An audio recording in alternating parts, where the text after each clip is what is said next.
Ma copine décédée continue de me parler sur Facebook. J'ai des captures d'écran. Je ne sais pas quoi faire. Ma petite amie est morte le 7 août 2012. Elle a été victime d'une collision entre 3 voitures quand elle rentrait du travail. Quelqu'un avait grillé le feu rouge. Elle est décédée quelques minutes après l'accident. Nous sortions ensemble depuis 5 ans à ce moment-là. Elle n'était pas partisane du principe de mariage. C'était archaïque, disait-elle, avec un air étrangement triste. Mais si elle l'avait été, je l'aurais épousée presque immédiatement. C'était une sève bouillonnante, ce genre de fille qui fonçait à chaque occasion. Elle était heureuse quand on campait, mais elle était très technophile aussi. Elle sentait toujours la cannelle. Cela dit, elle n'était pas parfaite. Elle disait de temps en temps des choses comme « Si je meurs la première, ne dis pas juste des choses gentilles sur moi. Je n'ai jamais aimé ça. Si tu ne m'insultes pas, c'est que tu me joues un mauvais tour. J'ai beaucoup de défauts, et ça fait partie de moi. »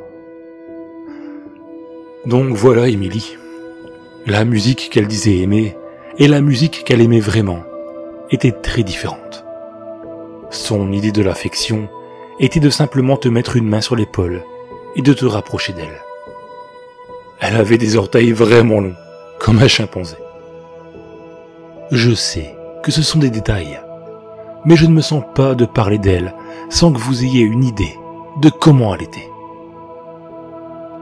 Entrons dans le vif du sujet. Émilie était morte depuis presque 13 mois, la première fois qu'elle m'a envoyé un message. C'est qui ? C'est vraiment bizarre de recevoir des messages depuis le compte d'Émilie. Ok. À l'avenir, utilise ton propre compte, même si tu veux qu'on parle d'elle. Salut. Suzanne, tu es sur le compte d'Émilie. C'est quand ça a commencé. J'avais laissé actif le compte Facebook d'Émilie, où je pouvais envoyer des messages de temps en temps, poster sur son mur, ou consulter ses albums photos.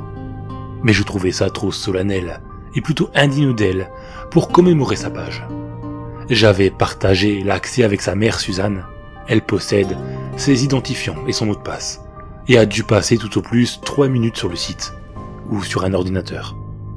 Après un moment de doute, j'ai supposé que c'était elle. Salut. Et si on allait faire un tour du côté de dimanche? Putain, t'es qui? The Wheels on the Bus. Dis-moi qui tu es, putain. Suzanne m'a confirmé qu'elle ne s'était pas connectée sur le compte d'Émilie depuis la semaine de sa mort. Émilie connaissait un tas de gens, donc j'ai immédiatement supposé que c'était un de ses amis calé en informatique qui se foutait de moi, de la pire manière possible. J'ai rapidement remarqué que peu importe qui discutait avec moi, il ou elle était en train de réutiliser de vieux messages issus de nos conversations privées.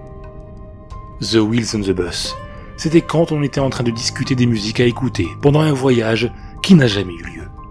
Des saluts. On s'en est échangé 1 million de fois. Aux alentours de février 2014, Émilie a commencé à se taguer elle-même sur mes photos. J'obtenais des notifications pour ceci, mais généralement, le tag s'enlevait toujours le temps que je le consulte. La première fois que j'en ai eu une, à vrai dire, je me suis senti comme si quelqu'un m'avait frappé dans les intestins. Elle se taguait elle-même dans des endroits où il était plausible qu'elle soit, ou là où elle traînait habituellement. J'ai 2 screenshots d'avril et juin. Ce sont les seuls que j'ai pris, donc ils sont un peu anciens par rapport au moment où j'écris tout ça. Pendant toute cette période, j'ai été incapable de trouver le sommeil. J'étais trop en colère pour dormir. Elle se taguait sur des photos aléatoires toutes les 2 semaines. Les amis qui l'ont remarqué et qui en ont parlé ont pensé que c'était simplement un bug. J'ai récemment découvert qu'il y avait des amis qui s'en étaient aperçus et n'avaient rien dit. Certains m'ont supprimé de leur liste d'amis. Certains d'entre vous se demandent sûrement pourquoi je n'ai pas juste supprimé mon compte Facebook. J'aurais aimé l'avoir fait. Je suis tout de même resté déconnecté pendant un temps. Cependant, les jours où je ne peux pas sortir, c'est agréable de pouvoir parler à mes amis. C'est agréable de visiter la page d'Émilie quand le petit cercle vert n'est pas à côté de son prénom. J'étais déjà reclus socialement quand Emily était encore en vie. Sa mort m'a transformé en une sorte d'ermite, et Facebook et les MMO étaient et sont mes seuls vrais liens sociaux. Le 15 mars, j'ai envoyé un message à celui qui a piraté le compte d'Emily. Pourquoi tu fais ça? Pourquoi tu la tagues sans arrêt? Le 25 mars, j'ai reçu une réponse. C'est vraiment accablant. Je comprends pas comment tu peux aimer faire ça. Oh my god, des bougies parfumées à la cannelle. Va en enfer. Pourquoi tu fais ça? Ce n'est que lorsque j'ai revu ces messages, quelques mois après, que j'ai remarqué qu'elle réutilisait mes propres mots, une fois de plus. Ma réaction doit sembler un peu terne, vu comme ça. En fait, j'étais intentionnellement en train de le leurrer, avec des appâts émotionnels. C'est vraiment accablant, pour éviter qu'il finisse par se lasser de son jeu. Je partis du principe que ce genre de personne était du genre à se délecter de la détresse des autres. Dans le même temps, je postais sur des forums d'informatique, je cherchais des moyens de trouver le coupable, je contactais Facebook. Je devais conduire ces recherches à leur terme, afin de fournir des preuves. Avant que quelqu'un me le demande, oui, j'ai changé mon mot de passe et toutes mes informations personnelles, un nombre incalculable de fois. Le 16 avril, j'ai reçu ça. On devrait essayer de faire notre confiture maison. Mon Dieu, Samantha. Non, pas pareil. Aucune chance de passer. Aucune chance de passer. Combien? La porte du fond du garage. Du fond. Aucune chance de passer. Ça ressemble à un vulgaire charabia, comme toutes nos conversations jusqu'à maintenant. C'est repris des messages qu'elle a envoyés de son vivant. Le 29 avril. Des toasts au flageolet. Je sais pas. J'ai juste dit. Je demande Nathan. Je ne sais pas ce qui se passe. Je ne sais pas comment tu peux toujours avoir envie de faire ça. S'il te plaît, arrête. S'il te plaît, arrête. Je ne sais pas ce qui se passe. Nathan, je ne sais pas ce qui se passe. Je n'ai trouvé aucune piste. Le support Facebook a accédé à ma requête et a pu me dire d'où avait eu lieu chacune des connexions sur son compte. Mais toutes celles postérieures à sa mort pouvaient s'expliquer logiquement. Ma maison, mon lieu de travail, la maison de sa mère, etc. Ma réponse n'était pas un piège comme l'autre fois. Je demande Nathan était une plaisanterie trop lamentable pour l'expliquer. Mais la voir, elle, le dire encore une fois, m'a paralysé au plus haut point. Ma vraie réaction était beaucoup moins belle à voir. Je ne pense pas lui répondre. Ces derniers messages ont commencé à m'effrayer, mais je ne voulais pas l'admettre à ce moment-là. Le 8 mai, et je n'ai pas vraiment les mots pour ça. Mon pull est dans le sèche-linge, et il fait vraiment froid dehors. Vraiment froid dehors. Froid. Nathan, s'il te plaît, arrête. Froid. Gelé. Je ne sais pas ce qui se passe. Gelé a été le premier mot qu'elle n'a pas repris de ses anciens messages. Dernièrement, rien que le fait d'y repenser me donne des cauchemars. Je n'arrête pas de rêver qu'elle est dans une voiture froide comme la glace, gelée, pâle, et je me tiens à l'extérieur dans la chaleur, lui criant de m'ouvrir la porte. Elle ne réalise pas que je suis là.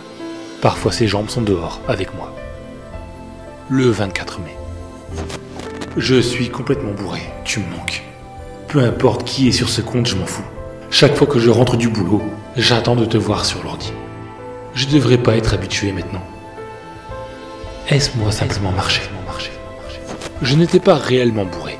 Elle n'était pas du genre affectueuse et ça l'embarrassait toujours d'échanger un « je t'aime » ou un câlin, de dire combien je comptais pour elle. Elle était plus à l'aise pour en parler quand j'étais bourré.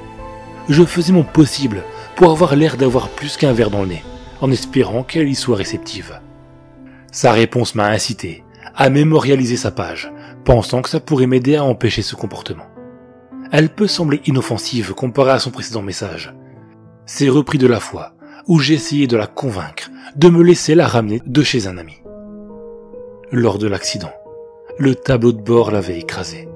La coupure allait en diagonale depuis sa hanche jusqu'à mi-chemin de sa cuisse gauche. Une de ses jambes avait été trouvée coincée sous le siège arrière. Retour 2 ans en arrière, le 7 août 2012. Goy Street, quelque part? Tu es en route pour la maison? Emily? Quand tu verras ce message, s'il te plaît, appelle-moi tout de suite. J'ai appelé et ils m'ont dit que tu étais parti à 4 heures. Je commence à paniquer. J'ai mal au ventre, pitié, appelle-moi. Émilie, décroche ton téléphone. Ces messages ont été envoyés le jour de sa mort. Elle était habituellement à la maison vers 16h30. Si on y ajoute 2 ou 3 messages vocaux, ils constituent notre dernière conversation, en supposant qu'elle était encore vivante. Vous saurez pourquoi je vous dis ça bientôt. Hier, le 1er juin 2014. Tu es en route pour la maison. Émilie, quand tu verras ce message, s'il te plaît, appelle-moi tout de suite. J'ai appelé et ils m'ont dit que tu étais parti à 4 heures. Je commence à paniquer. S'il croit. Émilie, décroche ton téléphone. Je ne sais pas ce qui se passe. Froid. Je l'ai. J'ai mémorialisé sa page 2 jours après avoir reçu le message au sujet de la marche. Jusqu'à aujourd'hui, elle a été silencieuse.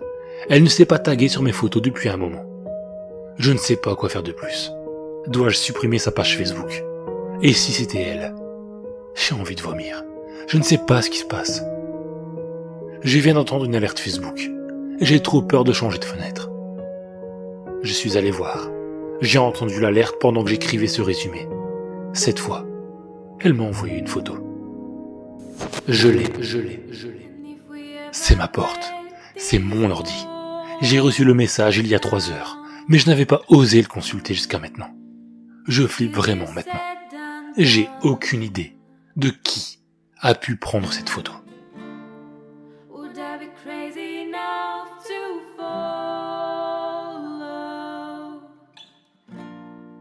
I'll let the regret